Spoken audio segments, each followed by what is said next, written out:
오늘 말씀의 제목은 주께서 원하시는 삶 7번째 함께 이겨내라 라는 제목으로 말씀을 전합니다.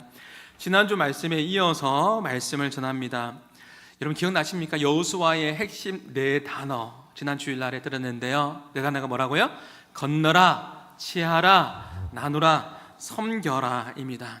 그래서요, 주님보다 앞서지 않고 겸손히 하나님 인도함을 받아서 요단강을 건너서 이제 여리고 앞 길갈이라는 그 앞에 도착했습니다. 하나님께서 길갈에서 3가지를 명령하시거든요. 오늘 이것을 같이 함께 나누려고 하는데 먼저 말씀을 보시죠. 첫 번째예요. 여호수아가 이스라엘 자손 중에서 각 지파 한 사람씩 택했습니다. 몇 명이죠? 12명이죠. 12명. 12명 각 지파 12지파에 한 사람씩 택하여서 뭐 하라고 했죠? 하나님의 명령이 무엇입니까? 이스라엘 자손들의 지파 수대로 각기 돌 1개씩을 가져다가 어깨에 메서 나오라고 했습니다. 왜 그렇게 이야기했죠? 길갈에서 12개의 돌을 기념비를 세우라고 했습니다. 그렇다면 왜 12개의 돌 기둥을 세우라고 했을까요? 이것이 중요하죠? 우리가 읽었습니다. 방금 6절의 말씀에 보면 이런 말씀이 있어요. 너희 자손들이 물어보거든, 후일에 너희 자손들이 물어보거든 이 돌들이 무슨 뜻인가 물어볼 때 대답하라는 거죠. 대답하라는 거죠. 아버지, 어머니, 이 돌이 뭐예요? 길갈에 있는 이 12개의 돌이 무엇입니까? 라고 물어보면 가르쳐 달라는 거죠. 말해 달라는 거죠. 12개에 세워진 돌 기둥은 하나님께서 요단을 건널 때 마른 땅에 되게 하셔서 그렇게 건너게 되었단다 라고 후일의 자손들에게 이것을 기념하여 가르쳐 주라고 한 것이죠. 이것이 길갈에서 행한 첫 번째 일입니다. 사랑하는 여러분, 혹시 오늘 지금 예배를 드리면서 현재가 불안하고 또 미래가 염려가 되시는 분 계세요? 이스라엘 백성들도 그랬습니다. 혹시 이 말씀을 묵상할 때 지난주 말씀을 못 들은 분 계시면 말씀 듣고 들으면 더 이해함이 빠를 것 같습니다. 요단을 건너기 전에도 마찬가지예요. 환경이 좋지 않았습니다. 모세는 죽었고 물을 넘실거리고 요단 가물이 가장 그렇게 넘실거릴 때 하나님의 명령은 떨어졌죠. 요단을 건너라. 상황이 최악일 때 하나님께서 명령하셨습니다. 요단을 건넌 이후에도 마찬가지예요. 건넌 후에도 상황은 그렇게 좋지 않았습니다. 그때 길갈에서 뭐 하죠? 12개의 돌을 기념하여 세웁니다. 무슨 뜻이라고요? 우리에게 향하신 하나님의 그 은혜를 기억하라는 것이죠. 오늘 우리는 오후 예배 때 12.7 우리 예배를 드리는데 그 표어가 뭐냐면 오라 우리가 길갈에 올라가서 나라를 새롭게 하자는 거예요.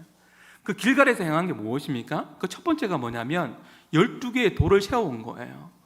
우리가 왜 강화문으로 시청으로 서울역으로 가죠? 우리의 세력을 가시하는 거 아니고 정치적인 거 아니고요. 그거 아닙니다. 하나님의 은혜를 기억하다라는 거죠. 길갈로 올라가라는 것은 뭐냐면 12개의 돌을 기념하라는 것은 뭐냐면 후일에 다음 세대들이 물어봤을 때 아버지, 어머니 이게 무슨 돌이에요? 이게 뭐예요? 라고 물어봤을 때 할 말이 있어야 되는 거잖아요. 가르쳐 달라는 거죠. 가르쳐 주라는 거죠. 이것은 하나님의 역사로 하나님의 은혜로 우리가 마른 땅에 되어서 요단을 걷는 것을 기념하여서 각 지파마다 한 사람 세워서 그 돌들을 요단강 가운데로 지나가서 그 돌들을 가지고 나와서 세운 거라 하다. 이것을 가르쳐 주라는 거죠. 여러분, 오늘 말씀을 통해서 우리가 기억해야 될 것은 우리를 향하신 하나님의 은혜, 이것이 가장 먼저입니다.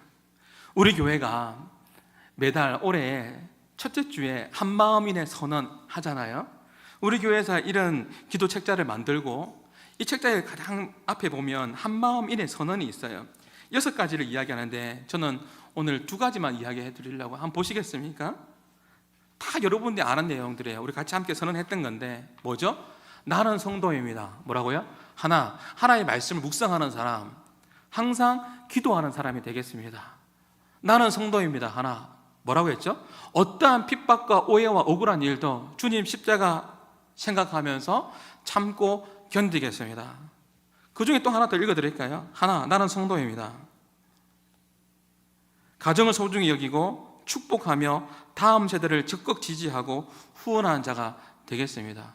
그래서요, 저는요, 다음 세대를 생각하기 때문에 제가 강화문에 또 시청에 가는 겁니다. 다음 세대를 위해서요. 12개의 돌을 세우는 것은요, 하나님의 은혜를 기억하라고 한 거예요. 하나님의 은혜를 기억하라는 거죠. 세월이 흘렀을 때에 우리가 이걸 막아서야 되지 않겠습니까? 적어도 우리의 손주들한테는 여러분, 동성 이런 교육을 받는 것이 자연스럽다. 우리가 집에 왔을 때 제대로 양육하거나 훈육하지 못하는 그런 상황에 놓이게끔 만드는 나라가 되어서는 안 되는 것이 않습니까? 힘들수록 우리의 시선이 어디에 되어야 된다고요? 십자가의 은혜를 기억함에 있어야 합니다. 예수님께서 온갖 조롱과 멸시와 조롱을 당했습니다. 십자가 앞에서 사람들이 뭐라고 이야기합니까? 십자가 앞에서 내려오라고 하지 않습니까? 십자가에서 내려오라 할 때 예수님은 하나님이세요. 능력이 없어서 못 내려오신 게 아니에요. 멸시와 조롱을 받지만 내려올 수 없었던 것은 그 구원의 열매를 맺혀야 되기 때문에, 우리를 위해서 십자가에 돌아가셔야지만 우리가 살 수 있기 때문에 십자가에서 내려올 수가 없었던 것이죠. 멸시와 조롱을 당하셨습니다. 우리가 어려울 때에 우리는요, 그 역경 앞에서 절망하거나 두려워하지 말고, 우리의 영혼의 불안한 상태를 그대로 방치하지 말고 하나님께서 나에게 베풀어 주신 그 은혜를 기억하십시오.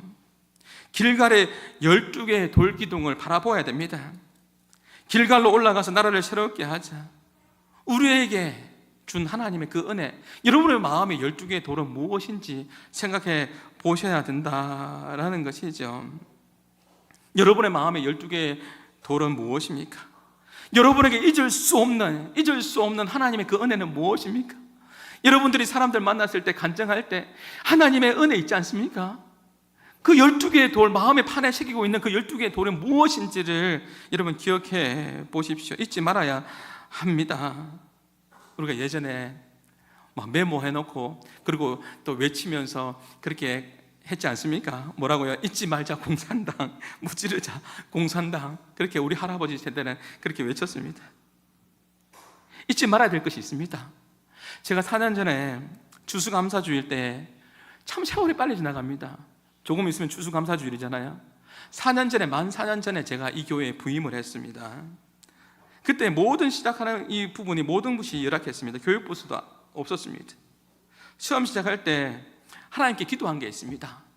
우리 교회의 영구적인 표어가 뭐죠? 하나님 나라를 꿈꾸고 세상을 감동케 하는 교회입니다. 그러면 하나님 일꾼 보내주세요. 하나님 나라를 꿈꿔야 되는데, 하나님 나라의 역사는 사람을 통해서 역사하시는데 그럼 사람 좀 보내주세요 라고 그렇게 기도했습니다. 바알에게 무릎 꿇지 않는 7천의 사람들이 있었던 것처럼 하나님, 그러한 사람들을 하나님 보내어 달라고 기도했습니다. 하나님 보내주세요. 다른 사람들이 저한테 그런 이야기 해요. 이성구 목사님은 왜 그렇게 사람의 욕심이 많냐고. 당연하죠. 왜냐하면 하나님께서 역사 이루어 가실 때 그 사람들을 통해서 역사하시잖아요. 그래서 저는 여러분이 너무 소중해요. 여러분 한 사람 한 사람이 너무너무 소중한 그 이유는, 왜냐하면 여러분 한 사람 한 사람이 저의 기도의 응답이기 때문에 그렇습니다. 교회가요, 2가지 배가 있다고 했죠. 어떤 배가 있다고요? 오는 가배. 교회 왔을 때 여러분 환영해주고 기뻐해주고 사랑해줘야죠. 오면 오는 갑다, 가면 가는 갑다. 2번째 배는 뭐라고요? 가는 가배. 여러분, 오는 가배, 가는 가배. 저는 가끔씩 있잖아요, 이 사진을 가끔씩 보거든요. 한 번만 더 봅시다. 이 사진이 뭐냐면, 한쪽의 사진이 뭐냐면 우리 김동원 집사님 네 분이 보이는데, 처음 시작할 때 제가 이 교회 가니까 같이 시작하자 해서 그래서 12명이 했습니다. 내 마음의 12돌, 12명이 시작한 교회입니다. 그리고 옆에 있는 사진이 뭐냐면 가장 최근에 우리 한마음교회에 운동회 할 때 찍은 사진입니다. 여기 빠진 분들도 많이 있겠죠. 제가 이야기하고 싶은 것은 뭐냐면, 이렇게 많은 사람들이 모였더라, 이렇게 많이 되었더라, 그것을 자랑하는 것이 아니라 내 마음의 12돌입니다. 이 사진을 볼 때마다 제 가슴이 뜨거워져요. 하나님이 역사하시는 거잖아요. 하나님 나라를 꿈꾸고 세상을 감동케 하는 교회, 하나님 이루기를 원합니다. 하나님 사람들 보내주세요. 하나님 일꾼도 보내주세요. 그래서 여러분이 이 자리에 앉아 있는 거예요. 그래서 여러분 한 사람 한 사람이 예사롭게 보이지 않습니다. 전 여러분 한 사람 한 사람이 너무너무 소중하게 그렇게 보이는 것이죠. 여러분, 교회가 성장할 때 여러분에게 주신 선물도 분명히 있었잖아요. 교회가 성장할 때 성도들의 믿음도 같이 성장하고 하나님께 주시는 선물이 분명히 있습니다. 그거 잊지 마세요. 그거 잊으면 하나님께 혼나요. 하나님께서 빼앗아가는 것도 한순간입니다. 겸손히 하나님의 뜻을 잘 따르는 우리 한마음의 모든 성도들이 될 수 있기를 주님의 이름으로 축복합니다. 나에게 얼마나 큰 은혜를 베풀어 주셨는지 그것을 기억하십시오. 그 하나님의 은혜를 잊어버리면 안 돼요. 옛날에 개그 프로 중에 안 돼요 이리 듣는데 안 돼요. 하나님께서 우리 민족의 교회에 가정에 우리에게 베풀어 주신 그 복들을 세워보십시오. 12개의 돌입니다. 12개의 나무가 아니에요. 나무는 썩어서 사라지는 거잖아요. 썩지 않는 영원히 기억하라는 그 돌을 12개를 세웠습니다. 하나님께서 우리에게 베풀어 주신 그 은혜를 뭐 하지 말라? 잊어버리지 말라 하는 거죠. 오늘 우리가 길갈로 올라가서 나라를 새롭게 하자. 오늘 오후 예배 때 누가 스피커가 되어서 어떤 메시지를 전할지 저는 잘 모르겠습니다. 그러나 길갈에서 행했던 그 일들 가운데 첫 번째가 뭐라고요? 그것이 12개의 돌을 세우는 것이었습니다. 그렇다면 우리가 무엇을 위해서 기도해야 될까요? 길갈에 올라가서 나라를 새롭게 하자라는 것은 뭐냐면 다른 것이 아니라 하나님, 여기까지 온 이 모든 것은 다 하나님의 은혜이다. 우리가 하나님의 은혜를 절대로 잊어서는 안 된다. 한국 교회가, 이 민족이 하나님의 은혜를 잊어서는 안 된다라는 것을 붙들고 기도해야 될 것입니다. 또 하나는 4장 12절에 보면 이스라엘 족속들이 행한 중요한 일이 있는데 그것이 뭐냐면 12절 한번 읽어보실래요? 시작. 르우벤과 갓자손과 므낫세 반지파는 모세가 그들에게 이런 것 같이 무장하고 이스라엘 자손들보다 앞서 건너갔으니 참 재미있는 것이 뭐냐면 르우벤, 므낫세, 갓지파는요 이미 요단 동편의 땅을 분배받았어요. 땅 얻었어요. 그런데 13절에 보면 이 지파들이요 9지파 반 사람들을 위해서 무장해서 가장 먼저 가서 싸웁니다. 함께 합니다. 목숨 걸고 싸운단 말이죠. 생각해보면 자기들은 이미 요단 동편의 땅을 분배받았어요. 그렇기 때문에 싸울 이유가 없어요. 그런데 9지파 반 사람들을 위해서 함께, 오늘 설교 제목이 뭐라고요? 함께 이겨내라. 함께 그들이 싸우는 장면을 우리는 볼 수가 있습니다. 목숨 걸고 먼저 가서 싸웁니다. 참 멋있죠? 우리 한마음의 성도들도 신앙생활 할 때 이렇게 좀 멋있게 했으면 좋겠어요. 우리 새가족 교육받을 때 늘 이야기하거든요. 제가 설교할 때도 가끔씩 이야기합니다. 좀 멋있게 살자. 멋있게 신앙생활 하자. 첫 번째 누구 앞에서요? 하나님 앞에서. 하나님 보시기에 좀 멋있게 살자. 자기 지파 분기 받았다고 해서 나 받았으니까 내 이익, 내 실속 다 챙겼으니까 나 모르겠다. 그게 아니죠. 9지파 반을 위해서 3만 명 거느리고 그렇게 나가서 싸웁니다. 함께 하는 그런 시간들이 있습니다. 하나님 앞에서 멋있게 사는 거죠. 성도가 보기에도 멋있게 사는 거죠. 우리 목사님 참 멋있다. 우리 장로님 참 멋있다. 우리 권사님 참 멋있다. 우리 집사님 참 멋있다. 신앙생활 저렇게 해야 되는 거지. 좀 손해봐도 더 가치 있는 것을 위해서 내려놓는 거지. 참 멋있다. 그렇게 성도가 보기에도 멋지게 신앙생활 좀 하자고요. 세 번째는 뭐죠? 세상 사람들이 볼 때에도 좀 멋지게 살아가자는 거죠. 세상 사람들이 교회 나올 때 왜 교회 안 나오죠? 예수님이 싫어서 교회 안 나온다 말 안 합니다. 교회 다니는 사람들은 너희들 보니까 나 교회 안 나가고 싶다. 상처받았다. 이런 이야기합니다. 물론 상처받았다 이야기하는 사람들도 문제가 있겠지만 우리가 잘 살아야 되겠죠. 세상 사람들이 보기에도 좀 멋있게 살아가는 그런 인생이 되면 좋겠습니다. 우리 성도들 보면 참 멋지게 살아가는 사람이 있어요. 자기 문제도 힘든데, 자기도 정말 힘든데 나라를 위해서 기도하고 성도와 구역 식구들을 위해서 금식하며 기도하는 사람들이 있어요. 왜 그렇게 합니까? 우리는 하늘의 한 가족이니까요. 우리가 예배를 드리면서 그냥 이 찬양 부른 게 아닙니다. 함께라는 찬양 방금 불렀지 않습니까? 가사에 보면 함께 아픔과 기쁨을, 함께 복음을 위해서 함께 생명을 나누는 우리는 하늘의 한 가족입니다. 우리가 교회 안에서 형제님, 자매님 이렇게 부르지 않습니까? 왜 그렇습니까? 우리가 예수님 안에서 한 가족이 되기 때문에 그런 것이죠. 가족이 아프면 함께 아픈 것이 가족이잖아요. 그래서 함께 르우벤, 므낫세, 가집하는 9지파 반 사람들과 함께 싸웠습니다. 아니요, 먼저 싸웠습니다. 먼저 가서 싸웠습니다. 싸움 잘하거든요. 지난주에 서울에서 한 큰 교회가 한국교회 섬김의 날을 했어요. 사람들은요, 참 말되는 걸 좋아하는 것 같아요. 참 말을 안 예쁘게 해요. 말을 함부로 이야기해요. 뭐라고 하냐면 한국교회를 섬기는 날인데, 개척교회, 가난한 교회, 힘든 교회 섬기는 날이에요. 그런데도 뭐라고 이야기하냐면 이거 정치적이다, 큰 교회니까 막 세력을 가시한다, 그런 이야기 하더라고요. 이래도 비판하고 저래도 비판해요. 왜 그런지 모르겠어요. 여러분, 작은 교회가 할 일들이 있어요. 우리 교회가 작을 때 작은 일들을 감당하면서 일해야죠. 또 큰 교회가 감당할 일들이 있어요. 여러분 생각해 보면 작은 교회 한 교회가 10,000원 내고, 그래서 100개의 교회가 모여서 100만 원을 만든다 생각해 봅시다. 그러려면 늘 찾아가서 100개의 교회를 설득해야 되는 거예요. 그런데 100만 원이 필요해요. 큰 교회요. 한 교회만 설득하면 일이 일사천리로 빨리 진행될 수도 있습니다. 작은 교회가 할 일이 있듯이 큰 교회가 할 일이 있어요. 저는 우리 교회가 점점 부흥되기를 소망합니다. 작았을 때도 일하고, 또 교회가 더욱더 하나님께서 주시는 은혜 가운데 성장하고 부흥했을 때 더 많은 일들을 감당하면 되는 거잖아요. 그렇지 않습니까? 우리가 하나님 안에서 한 가족이라는 것을 기억하고 공공의 적이 무엇인지를 기억하면서, 이번에 12주를 할 때도 마찬가지예요. 자꾸만 말이 많아요. 그래서 교회를 사단이 계속해서 분열시키려고 해요. 공공의 적은 사단이고 우리가 막아서야 될 것이 무엇인지를 정확하게 볼 수 있는 영적인 눈이 필요한 거죠.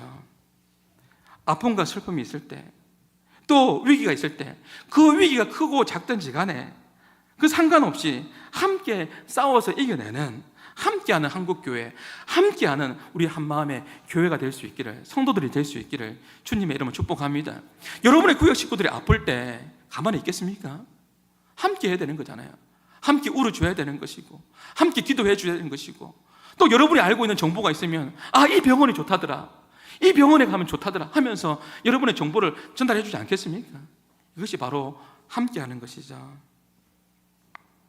하나님께서는 하나된 그들에게, 함께하는 그들에게 5장 2절에 보면 두 번째 행할 일을 이야기해 주는데, 그것이 뭐냐면 함께 무엇을 행하라고요? 같이 한번 읽어보겠습니다. 그때 시작. 그때에 여호와께서 여호사에게 이르시되 너는 부싯돌로 칼을 만들어 이스라엘 자손에게 다시 할례를 행하라 하시매. 함께 뭐 하라고요? 할례를 행하래요.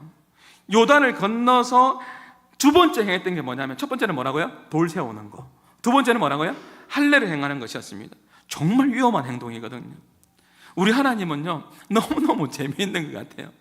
요단을 건너기 전에도 모세는 죽었고 물은 넘실거리고 최악의 상황에서 순종을 요청하셨고, 요단을 건넜을 때에도 지금 할례를 행하라고요?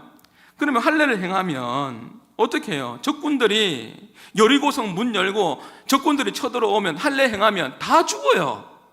다 죽는데 그런 상황 가운데에 할례를 행하라고 말합니다. 너무너무 순종하기 힘든 부분들만 요청하시는 것 같습니다. 이것이 길갈에서 하나님께서 요청한 두 번째 일입니다. 12돌을 세우고 그 다음에는 할례를 행하다. 너희는 하나님의 언약의 백성이니 언약의 백성답게 먼저 할례를 행하라는 것이죠. 그래서 길갈에서 할례를 행하는 것, 여러분 쉬운 것 같죠? 쉽지 않습니다. 눈앞에 적군들이 있습니다. 그렇지 않습니까? 여리고성 문 열고 그리고 쳐들어오면 할례 행했던 그 사람들 싸울 수 있습니까? 다 죽습니다. 그런데 그 명령 앞에 순종합니다. 여러분 시간 관계상 제가 말씀드리지는 않겠지만 집에 가셔서 묵상해 보십시오. 그때가 언제입니까? 하나님께서 이미 다 정리하고 난 이유입니다. 여러분의 미래를 너무 두려워하지 마십시오. 하나님께서 앞서 행하시고, 그때라는 것은 이미 하나님께서 역사를 이루시고 다 막아주시고, 그렇기 때문에 너희들 이제 할례해도 괜찮아. 이미 하나님께서 다 막아주셨다라는 것이죠. 이제 할례를 베푸고 하나님 약속의 말씀을 이제 허락해 주십니다. 5장 9절의 말씀을 같이 한번 보겠습니다. 여호와께서 시작. 여호와께서 여호사에게 이르시되 내가 오늘 애굽의 수치를 너희에게서 떠나게 하였다 하였으므로 그 이름을 오늘까지 길갈이라 하였느니라. 길갈의 의미가 뭐냐면요, 맡기다, 떠나보내다 라는 뜻을 가지고 있습니다. 이 맡기다, 너희 염려를 다 주께 맡기라. 갈날, 얼마 전에 제가 설교했는데 이 길갈과 같은 뜻입니다. 이 맡기다 뜻이 뭐라고요? 의미가 굴러서 보내다라는 것입니다. 우리가 하나님의 자녀로서 하나님을 인정하면 할례를 행한다는 것은 언약의 백성이라는 것을 인정하는 겁니다. 하나님을 인정하는 겁니다. 그렇게 하나님을 인정하면 하나님께서 그 수치를 어떻게 해주겠다? 굴러서 가게 해 주시겠다라는 거죠. 이스라엘 백성들이 얼마나 힘들었어요. 노예 생활하면서 온갖 조롱당하고 온갖 수치를 당했지 않습니까? 이 수치를 굴러가게 해주겠다라는 거죠. 여러분 생각해 보십시오. 할례 받은 이스라엘 백성들이 하나님의 말씀을 듣고 이렇게 외치지 않았을까요? 하나님 너무너무 감사합니다. 사실 이 수치는 이루 말할 수가 없었고 이 모욕과 이 고통은 이루 말할 수가 없었는데 하나님, 할례 받은 우리, 선택받은 우리를 하나님께서 기억하여 주시고 수치를 떠나게 해주신다고요? 예, 하나님 너무너무 감사합니다. 너무너무 감사합니다라고 고백하지 않았을까요? 저는 설교를 준비하면서 이런 기도가 절로 되더라고요. 하나님, 한국교회가 더 이상 수치를 당하지 않게 해주세요. 하나님, 이 나라 다시 한번 길갈의 은혜를 하나님 허락해 주옵소서라고 기도하게 되더라고요. 길갈에 올라가서 나라를 새롭게 하자라는 것이 오늘 표어라고 이야기했습니다. 한국교회가 더 이상 다시는 수치를 당하지 않게 하여 주옵소서라고 기도하게 되었습니다. 우리나라가 얼마나 많은 수치를 당했습니까? 일제시대에 여러분 얼마나 끔찍한 일을 당했고 얼마나 수치스러운 일을 많이 당했습니까?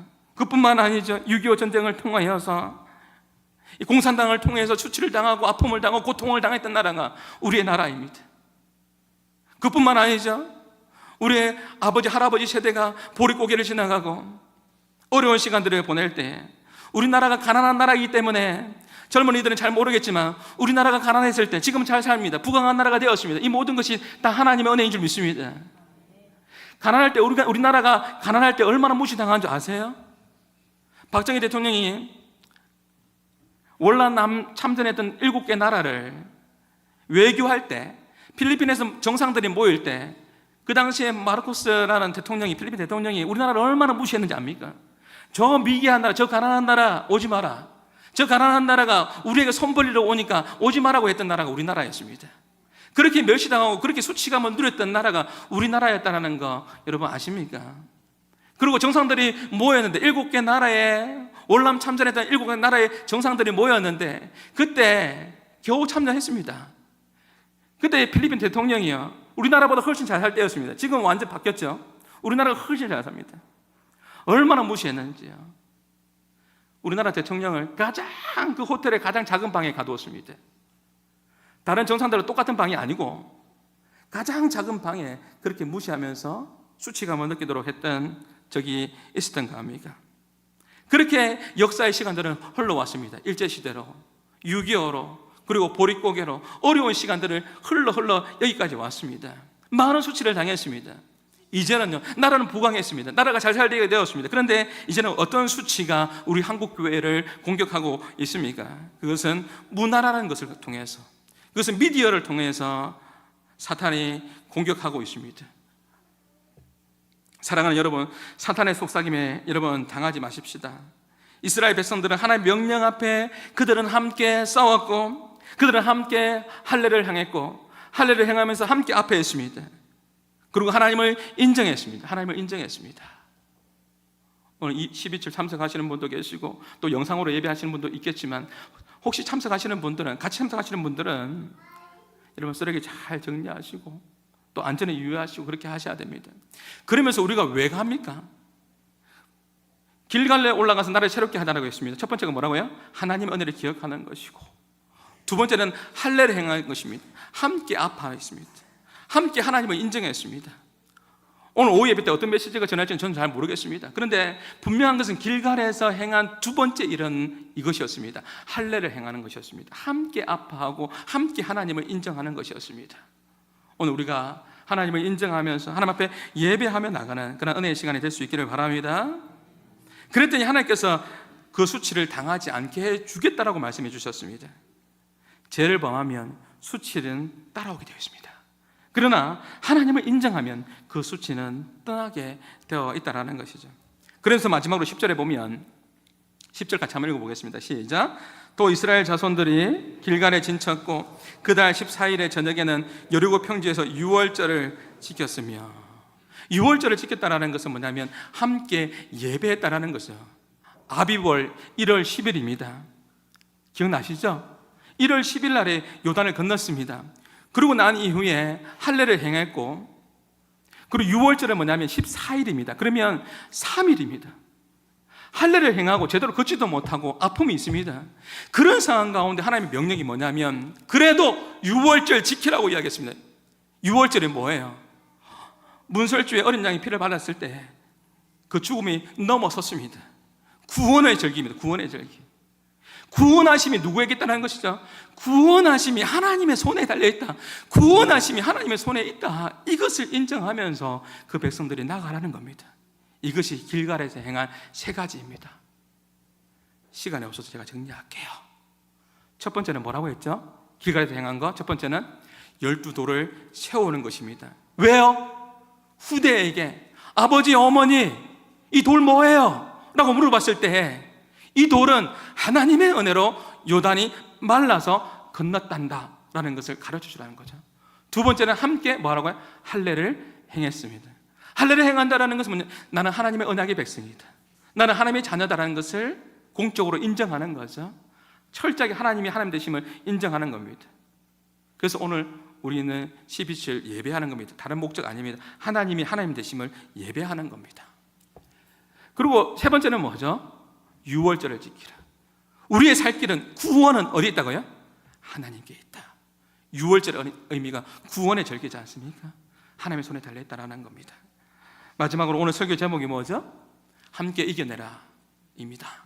이 한 그림을 한번 보시죠. 이 그림에 보면 나는 혼자가 아니다 라고 하면서 한 소녀가 그렇게 눈물을 흘리며 한 법정에 서 있는 장면을 그림으로 그렸습니다. 실제 있었던 이야기입니다. 서울 도심의 친구들과 함께 오토바이를 훔쳐 달아난 혐의로 구속된 소녀가 재판을 받습니다. 그 법정에는 판사가 앞에 있고 또 모두가 무거운 처분을 그렇게 기다리고 있을 때 그 판사는 소녀를 향해서 이렇게 이야기합니다. 다정한 목소리로 이야기합니다. 앉은 자리에서 일어나서 날 따라서 힘차게 한번 외쳐보렴. 이렇게 외쳐보렴이라고 요청합니다. 나는 이 세상에서 가장 멋있게 생겼다. 여러분, 설교 원고에는 없지만 한번 따라해 보겠습니다. 나는 이 세상에서 가장 멋있게 생겼다. 이렇게 김 판사가 이 소녀에게 외치라고 했던 것이죠. 예상치 못한 판사의 요구에 소녀는 머뭇거렸지만은 나지막하게 따라했습니다. 그랬더니 이제는 김 판사가 더 큰 목소리로 이렇게 따라하라고 합니다. 나는 이 세상에서 두려울 것이 없다. 나는 무엇이든지 할 수 있다. 이렇게 계속 따라 외치라고 했습니다. 나는 이제 이 세상에 내 혼자가 아니다. 나는 이 세상에 내 혼자가 아니다 라고 따라 외치라고 했습니다. 그렇게 따라 외칠 때 큰 목소리로 따라하던 이 소녀는 이 세상은 나 혼자 아니다 라고 외칠 때 그만 참았던 눈물을 터뜨리고 맙니다. 김 판사는 무거운 형벌 대신에 소녀에게 일어나서 그 소녀의 자존감을 세워주고 외치도록 그렇게 했던 것이죠. 그런 이유가 있습니다. 이 소녀의 가정 형편이 너무너무 안 좋았던 것이죠. 그런데 성적도 좋고 공부도 상위권 성적을 유지했고 꿈도 장래 희망이 간호사 되어서 많은 사람들을 섬기고 싶었던 꿈이 있었던 그 소녀였습니다. 근데 이 판결을 받기 1년 전에 그만 기갓길에서 여러 명의 남성들을 통해서 집단 폭행을 당하게 됩니다. 그리고 그의 삶이 송두리째 바뀌게 되었죠. 이 소녀는 충격으로 병원에서 치료받고 난 이후에 학교 적응을 못합니다. 이 충격으로 홀 어머니는 자기 신체의 일부가 마비되기까지 합니다. 적응을 못하고 그래서요 비행 청소년들과 같이 함께 다니면서 범행을 저지르기 시작했던 것이죠. 다 알아보니까 이 판사가 이것이 사실적인 이야기인 거예요. 너무 마음이 아픈 거예요. 그래서 자기가 이런 이야기를 해줍니다. 이 소녀에게 이렇게 세워놓고 이렇게 이야기하죠. 그리고 모든 사람들이 듣는데 이렇게 이야기합니다. 이 소녀는 지금 가해자로 재판에 왔습니다. 그러나 이렇게 삶이 망가진 것을 알면, 누가 가해자라고 말할 수 있겠습니까? 이 아이의 잘못에 책임이 있다면 여기 앉아있는 여러분과 우리 자신들 아니겠습니까? 라고 이야기합니다. 이건 실제 이야기입니다. 사랑하는 여러분, 우리 다음 세대 늘 이야기하고 있는데, 우리 다음 세대의 자녀들이 신앙을 잃어버리는 환경과 신앙을 잃어버린다면 이것이 도대체 누구의 책임이겠습니까? 우리의 책임이 우리 가운데 있다는 것을 잊지 말아야 합니다. 그 판사는 눈시울이 붉어지면서 소녀에게 마지막으로 이렇게 이야기해 줍니다. 뭐라고요? 이 세상에서 누가 제일 중요할까? 그건 바로 너란다. 이 사실만은 절대 잊어서는 안 돼. 마음 같아서는 꼭 안아주고 싶지만 너와 나 사이에 법대가 가로막혀 있어서 이 정도밖에 할 수 없어서 정말 미안하구나. 내가 너를 안아주고 싶지만 법대가 가로막혀 있어서 내려가지는 못하겠지만 정말 미안하다고 이야기합니다. 지금 판사는 그 소녀에게 혼자가 아니라는 것을 가르쳐주고 있는 거죠. 너의 책임만이 아니라는 것을 가르쳐주고 있는 것입니다. 너는 혼자가 아니다, 그렇게 외치라고 이야기했습니다. 오늘 설교의 제목이 뭐라고요? 함께 이겨내라인 것입니다. 여러분 역시 혼자가 아닙니다. 이스라엘 백성들에게 하나님의 명령이 떨어졌을 때는 그 명령이 순종하기가 어려웠습니다. 그럼에도 함께 그들은 싸웠고, 로브엔과 갓지파, 모나시, 반지파, 아홉지파 반 사람들을 위해서 싸울 이유가 없지만, 그러나 함께 더 먼저 나가서 함께 동력하면서 싸웠고, 또 함께 할례를 받았고 함께 예배를 드렸습니다. 이것이 길갈에서 행한 세 가지 일입니다. 사랑하는 여러분, 이번 한 주간 동안 어떻게 사시겠습니까? 여러분에게는 하나님께서 함께 하십니다. 한마음의 공동체가 함께 있다는 것을 여러분 기억할 수 있기를 바랍니다. 함께 싸워라, 함께 할례를 행하라, 함께 예배하라는 것을 여러분 기억하시고, 이번 한 주간도 혼자가 아님을 기억하고 주님과 동행함으로 믿음 안에서 승리하시는 저와 여러분이 될 수 있기를 주님의 이름으로 축복합니다. 그래서 우리 같이 함께 불렀던 함께라는 찬양 한 번만 더 부르기를 원합니다. 함께 가사를 기억하며 찬양합시다. 우리는 하늘의 한 가족입니다. 함께 아픔과 기쁨을 나누십시다.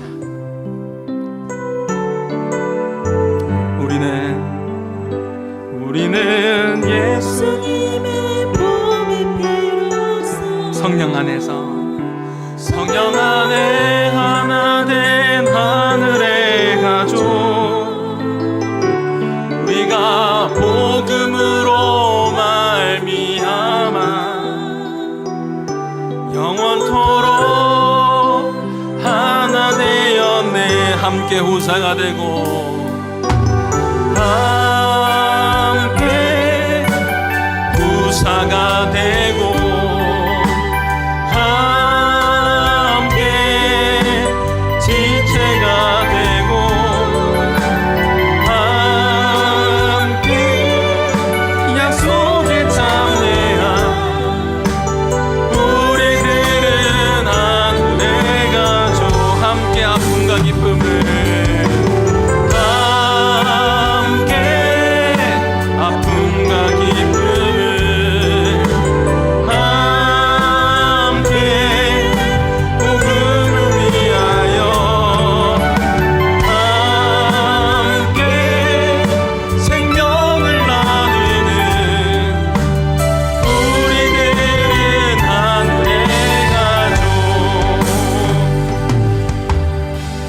사진 한번 보여주시겠습니까? 이 사진 보면 김수미 집사예요. 천국 가셨죠. 우리는 어떻게 기억하고 있죠? 이분이 56년 만에 예수님께로 다시 돌아왔거든요. 56년 만에. 우리는 어떻게 기억하고 있어요? 일용 어머니.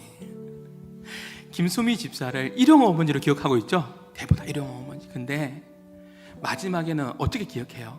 집사 김수미예요. 제가 이거 보는데요, 나도 마찬가지겠구나. 나도 마지막에는 목사 이성구라고 그렇게 적혀있겠죠. 아니면 성도 이성구라든지. 전 성도라는 이름이 더 좋아요. 어쨌든 목사 이성구 일용 어머니 아니에요. 집사 김수미 56년 만에 돌아왔어요. 우리가 오늘 설교 제목이 함께 이겨내라는 건데, 우리가 결코 있잖아요, 먼 사이가 아니라니까요. 제가 새벽기도 때 이야기 한번 한 적이 있거든요. 우리는 가까운 사이입니다. 태어난 순서는 있지만 하나님 부름의 순서는 없어요. 그렇죠? 하나님 나를 먼저 사랑하셔서 나를 먼저 불러가실 수도 있어요. 그러면 우리가 얼마나 가까운 사이인지 내가 말씀드릴까요? 하나님 저를 불러가셨어요. 그러면 여러분이 목사 이성구 장례식에 문상 안 오시겠습니까? 별 대답이 없네요. 오실 거잖아요. 우리의 관계가 이 정도라고요. 혹 여러분이 먼저 천국 가면 여러분이 유언에다가 이성구 목사에게 절대 집례 맡기지 마세요 라고 말하지 않은 이상 제가 여러분 집례할 거예요. 정말 하나님께서 주시는 마음으로 입간 예배, 발인 예배, 그렇게 하간 예배 하면서 집례할 거란 말이죠. 이렇게 우리는 가까운 사이라는 거예요. 오늘 설교 제목 잘 기억하세요. 함께 이겨내라는 거죠. 하나님께서 한마음 교회에 그냥 불러주신 게 아니에요. 함께 이겨내라고요. 이스라엘 공동체가 함께 싸웠고 함께 할례 받았고 함께 이겨냈어요. 여러분 힘드세요? 혼자 아닙니다. 주님께서 함께 하시고 여러분 주변에 좋은 동력자가 있다는 것을 기억하고요. 이번 한 주간도 믿음 안에 승리하시는 저와 여러분 될 수 있기를 바랍니다. 제가 오늘 기도하고 마치겠습니다. 하나님 아버지 참 감사합니다.